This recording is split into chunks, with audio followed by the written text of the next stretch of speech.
क्षेत्र में जमीनों के स्थायी अधिग्रहण को लेकर लाया गया लैंड पुलिंग एक्ट आखिरकार सरकार ने पूरी तरह वापस ले लिया है। विधायकों, किसान संगठनों और विशेष रूप से भारतीय किसान संघ के लगातार विरोध के बाद नगरीय विकास एवं आवास विभाग ने इस संबंध में आदेश जारी कर दिया है, जिसको लेकर किसानों ने मुख्यमंत्री का धन्यवाद ज्ञापित किया है। जिला उपाध्यक्ष शिवचरण शर्मा ने जानकारी देते हुए बताया कि दरअसल 17 नवंबर को मुख्यमंत्री डॉक्टर मोहन यादव की मौजूदगी में सीएम हाउस में भारतीय किसान संघ के पदाधिकारियों के साथ अहम बैठक हुई थी। इस बैठक में बीजेपी प्रदेश अध्यक्ष हेमंत खंडेलवाल भी उपस्थित थे। बैठक के बाद किसान संघ के पदाधिकारियों ने दावा किया था कि लैंड पुलिंग एक्ट को वापस लिया जाएगा। इसी भरोसे पर उज्जैन में किसानों ने मुख्यमंत्री धन्यवाद यात्रा निकाली थी और आतिशबाजी कर खुशी का जश्न मनाया था। इसके 2 दिन बाद 19 नवंबर को सरकार ने एक संशोधन आदेश जारी किया।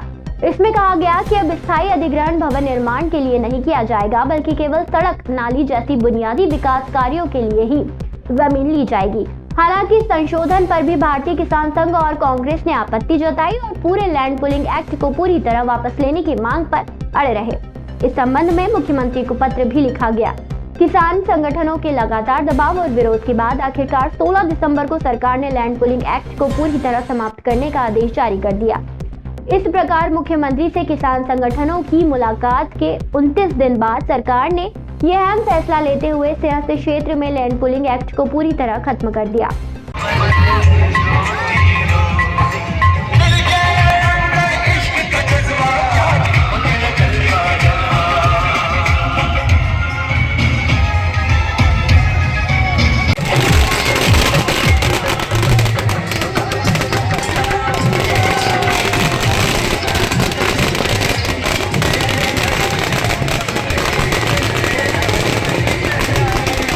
लंबे समय से हम लगभग 8 महीने से Ujjain Simhastha land pulling act जो मध्य प्रदेश सरकार लाई थी, इसके विरुद्ध में भारतीय किसान संघ लगातार ज्ञापन, धरना प्रदर्शन चल रहा था। लेकिन पिछले 18 नवंबर को उज्जैन का घेरा डालो डेरा डालो एक आंदोलन हमने तय करा था। लेकिन सरकार ने 17 नवंबर शाम को हमारे प्रदेश अध्यक्ष और हमारी पूरी टीम के साथ बैठक करके इस कानून को निरस्त करने के लिए भोपाल में एक सीएस भी बैठे हुए थे और यहाँ के एक विधायक जी भी थे, उत्तर के विधायक। इन सबके साथ में कानून को वापस लेने की बात हुई थी। लेकिन जब 19 तारीख को आदेश आया तो उस आदेश में कुछ बिंदु छूटे हुए थे। हम इसको पूर्णतः समाप्त चाहते थे। सरकार ने उसमें से कुछ बिंदुओं को छोड़ा था, इसके लिए हम राजी नहीं थे और किसान समाज में भारी आक्रोश था। इसके लिए हमारी वापस रणनीति बनी थी और हमने अभी 14 दिसंबर को बैठक कर चिंतामन में बैठक हुई थी। उस बड़ी बैठक में 18 जिलों के किसान संघ के अध्यक्ष मंत्री जिला के बुलाए थे और निर्णय हुआ था कि 26 तारीख को पुनः पूरी उज्जैन को जाम करेंगे। लेकिन सरकार ने कहीं न कहीं हमारी भावनाओं को समझा, किसानों की समस्याओं को समझा और माननीय मुख्यमंत्री जी ने कल जो लेटर जारी करा है उसमें पूरी तरह कानून वापस लिया है। इसके लिए प्रदेश के मुखिया को भारतीय किसान संघ की ओर से धन्यवाद ज्ञापित करते हैं। उज्जैन इंदौर ग्रीनफील्ड रोड निर्माण को लेकर प्रभावित 7 गांवों के किसानों का आक्रोश सामने आया है। बड़ी संख्या में किसान रैली के माध्यम से मध्य प्रदेश सड़क विकास निगम MPRDC कार्यालय पहुंचे और अपनी मांगों को लेकर प्रदर्शन किया। किसानों ने स्पष्ट चेतावनी दी कि यदि उनकी मांगें नहीं मानी गई तो वे सड़क निर्माण का काम नहीं होने देंगे। किसानों का कहना है कि ग्रीनफील्ड रोड की ऊंचाई अत्यधिक रखी जा रही है, जिससे आसपास के खेत, रास्ते और व्यापार बुरी तरह प्रभावित होंगे। उनकी प्रमुख मांग है कि सड़क की ऊंचाई ग्राउंड लेवल पर रखी जाए ताकि जलभराव, आवागमन और कृषि कार्यों में कोई परेशानी न हो। दूसरी अहम मांग है कि भूमि अधिग्रहण के बदले दिया जाने वाला मुआवजा वर्तमान दर से दुगना किया जाए, क्योंकि मौजूदा मुआवजा किसानों के नुकसान की भरपाई के लिए पर्याप्त नहीं है। प्रदर्शन कर रहे किसानों ने आरोप लगाया कि इस रोड से न तो किसान और न ही व्यापारियों को कोई वास्तविक लाभ मिलेगा, बल्कि उनकी आजीविका पर संकट आएगा। किसानों ने प्रशासन से मांग की है कि उनकी समस्याओं को गंभीरता से सुना जाए और शीघ्र समाधान निकाला जाए। प्रदर्शन की जानकारी लगते ही संबंधित अधिकारी मौके पर पहुंचे और किसानों से बातचीत कर उन्हें उनकी मांग ऊपर तक पहुंचाने का आश्वासन दिया। आज हम इंदौर उज्जैन जो ग्रीनफील्ड रोड प्रस्तावित है उसके जितने भी 7 गांव से प्रभावित किसान हैं, वो सब किसान यहाँ MPRDC कार्यालय पर अपना ज्ञापन देने के लिए आए हैं। हमारी इसमें 2 प्रमुख मांगे हैं कि बहुत भारी भरकम बजट के साथ एक VIP रोड जो बनाया जा रहा है उसमें किसानों को उचित ना तो मुआवजा दिया जा रहा है और ना इसका कोई व्यापारिक व्यवसायिक लाभ किसानों को मिल रहा है। रोड की हाइट बहुत ज़्यादा ऊंचाई पर रखी गई है। जिस प्रकार गलोट रोड बनी है आप लोगों ने देखी होगी, उसकी ऊंचाई बहुत ज़्यादा है। वहाँ किसानों की ज़मीनें तो ले ली गई। जब किसान की ज़मीन आप रोड बनाने के उपयोग में ले रहे हैं तो किसानों का भी अधिकार है कि उनकी ज़मीन पर वह बची हुई पर व्यापार व्यवसाय कर सके। तो जो ये ग्रीन फील्ड कॉन्सेप्ट लाए हैं ऊंची ऊंची सड़कों का, हम इसका घोर विरोध करते हैं और ये इस रोड की हाइट हम ग्राउंड लेवल पर चाहते हैं। दूसरी बड़ी मांग है हमारी मुआवजे को लेकर। मुआवजा बहुत होने पौने दाम पर दिया जा रहा है। इस संबंध में हमारी प्रशासनिक अधिकारियों के साथ 2-3 बार बैठक हुई है, लेकिन फिर भी दाऊद खेड़ी जैसे गाँव में जहाँ 40 लाख 45 लाख रुपए बीघा का वो प्रस्ताव दे रहे हैं, जबकि वहाँ पर इतने रुपए में प्लॉट भी नहीं मिल रहा है। आवासीय कॉलोनियाँ हैं। इसके अलावा हसामपुरा, पालखेड़ी, चांदमुख में नेशनल हाईवे का गांव है, लेकिन नेशनल हाईवे पर गाइडलाइन 6 लाख रुपए बीघा, उनको 12 लाख रुपए बीघा का मुआवजा दिया जा रहा है। तो हम ये 2 प्रमुख मांगों को लेकर आज एमपीआरडीसी को अपना ज्ञापन देना है।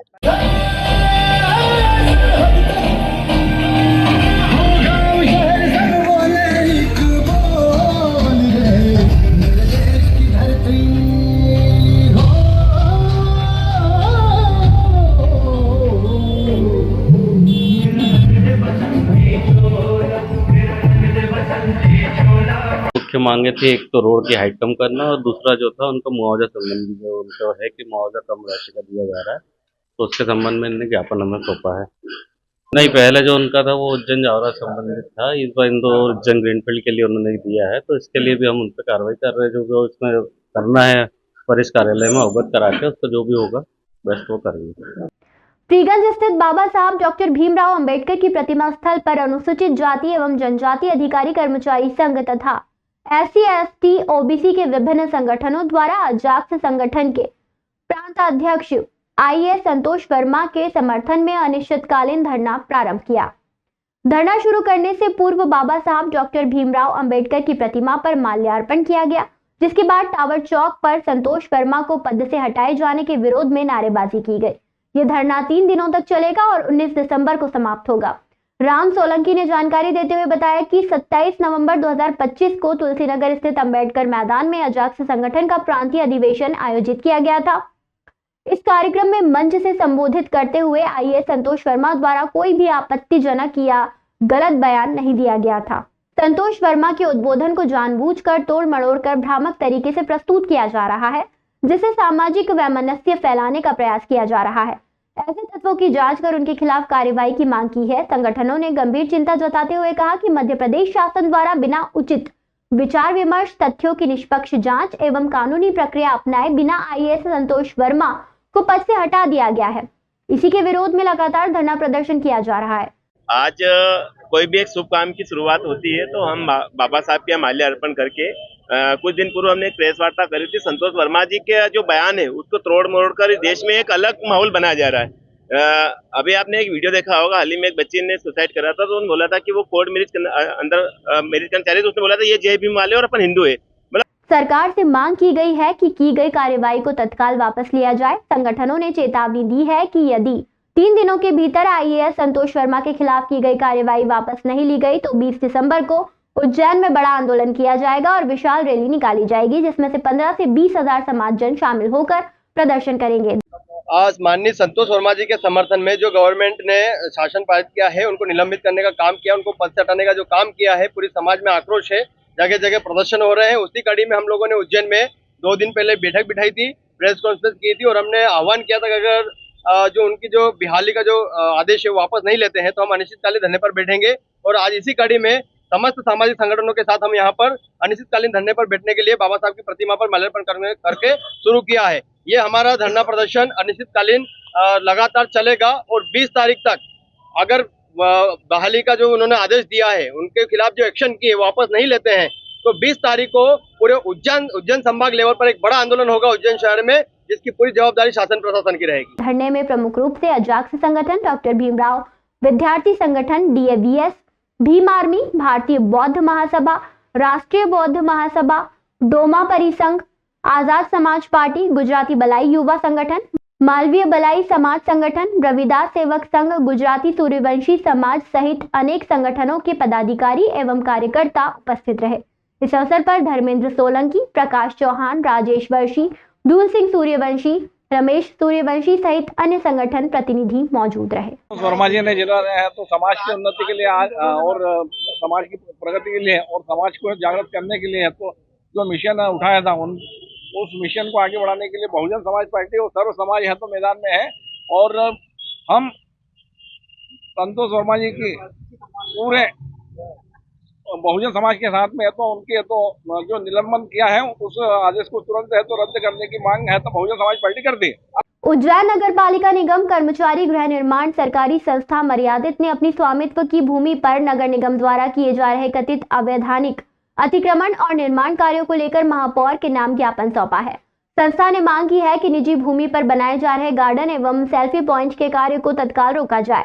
संस्था का आरोप है कि उसकी भूमि सर्वे नंबर 1662 से 1667 तक कुल 11.466 हेक्टेयर रकबे के एक हिस्से पर नगर निगम द्वारा वर्षों से उज्जैन शहर का कचरा डंप किया जाता रहा। हाल ही में नगर निगम कमिश्नर के आदेश पर उक्त कचरा हटाया गया, लेकिन अब उसी भूमि पर नगर निगम द्वारा गार्डन एवं सेल्फी पॉइंट का निर्माण किया जा रहा है, जबकि ये भूमि पूरी तरह निजी है और नगर निगम की नहीं है। संस्था का ये भी कहना है कि नगर निगम द्वारा भूमि के बड़े हिस्से पर वायर फेंसिंग करवा दी गई है तथा शहर के विभिन्न क्षेत्रों से हटाए गए बड़े पौधों और वृक्षों का ट्रांसप्लांट भी किया जा रहा है। इसके साथ ही नगर निगम इस अतिक्रमित भूमि पर मैदान, उद्यान और सेल्फी पॉइंट विकसित करने की योजना बना रहा है। इस संबंध में रत्नेश साहनी ने जानकारी देते हुए बताया कि MR5 रोड पर कनकेश्वर धाम के पास स्थित रघुकुल कॉलोनी के लगभग 54 बीघा भूमि निजी है, लेकिन नाम में नगर निगम से जुड़ाव होने के कारण नगर निगम भ्रमवश वैधानिक निजी संपत्ति पर गार्डन बनाने की योजना बना रहा है, जिसका रघुकुल नगर संघर्ष समिति द्वारा विरोध किया जा रहा है। उन्होंने बताया कि उक्त भूमि पर कॉलोनी निर्माण कर सदस्यों को भूखंड आवंटित किए जाने हैं। भूमि का लेआउट 2 बार नगर तथा ग्राम निवेश कार्यालय से स्वीकृत है। अनुविभागीय अधिकारी ने डायवर्सन कराया जा चुका है। डायवर्सन टैक्स शासन को जमा किया गया है तथा कोलोनाइजर लाइसेंस भी विधिवत प्राप्त है। इसके बावजूद नगर निगम द्वारा भूमि पर अतिक्रमण कर उसे हथियाने का प्रयास किया जा रहा है। ज्ञापन के माध्यम से महापौर से मांग की गई है कि नगर निगम द्वारा संस्था की निजी भूमि पर बनाए जा रहे गार्डन और सेल्फी पॉइंट की योजना को निरस्त किया जाए और किसी भी प्रकार का निर्माण कार्य तत्काल रोका जाए। तो प्रदत्त रही 99 मिली थी सर। हाँ, और उसकी परचेसिंग और सब हमारे पैसों से हुई है। हमने किस्त भर रखी सबकी रसीदें पड़ी हमारे। कचरा ट्रांसफर स्टेशन बनाया भाई साहब, इसमें जो कचरा ट्रांसफर स्टेशन बना उसको एक छोटा सा विषय आप उस पे मैं आपको थोड़ा सा उस पे इंगित करूँ। ये जो संस्था है 1981 में इस संस्था का गठन हुआ था नगर निगम के कर्मचारियों के द्वारा। हमारी संस्था के द्वारा ही एक जमीन क्रय की गई थी। सोसाइटी का नाम चूंकि उज्जैन नगर पालिक निगम कर्मचारी गृह निर्माण है, इस कारण से नगर निगम हर बार कंफ्यूज होती है, अपनी भूमि समझती है। पहले एक बार उसने कचरा ट्रांसफर स्टेशन हमारी ज़मीन पे बनाया, उसके पूर्व में कचरा पटकती रही पूरे शहर भर का। आज कुछ दिन पहले आपके माननीय निगम आयुक्त का एक वक्तव्य आया है, उसमें उन्होंने ये कहा है कि हमने ये कचरा हटा दिया है यहाँ से, अब यहाँ पर एक भव्य गार्डन और सेल्फी पॉइंट बनेगा। हमारा माननीय आयुक्त जी से निवेदन है कि आप एक बार जमीन के टाइटलशिप के कागज मंगवा लें आपके अधीनस्थ कर्मचारियों से कि क्या वो सच में नगर निगम की जमीन है या किसी अन्य की भूमि पे इस प्रकार के वादे किए जा रहे हैं। ये वो संस्था की जमीन है, निजी भूमि है। कितने बीघे? वो 54 बीघा जमीन है। और हमने माननीय महापौर जी को बताया, आप चूंकि हमारे वोटों के द्वारा चुने हुए जनप्रतिनिधि हैं, आप इस विभाग के सर्वे सर्वा हैं, आप आपके अधीनस्थ कर्मचारियों को इस चीज़ को लेकर निर्देशित करें कि वो जमीन किसी संस्था की है, ना कि नगर पालिक निगम की निजी भूमि। हमारा सिर्फ ये कहना है कि हमें एक अभयदान दिया जाए, हमारी ज़मीन को छोड़ दिया जाए। आप संस्था की ज़मीन को भूल जाएं, किसी अन्य स्थान पे आप जाके गार्डन बनाएं, आप हमारी जमीन को अभयदान दे दें। आपका नाम? मेरा नाम रत्नेश साहनी। कहाँ पर है जमीन? ये नगर MR5 पर रणकेश्वर धाम मंदिर से लगी हुई जो भूमि है, दोनों तरफ हमारी ही भूमि।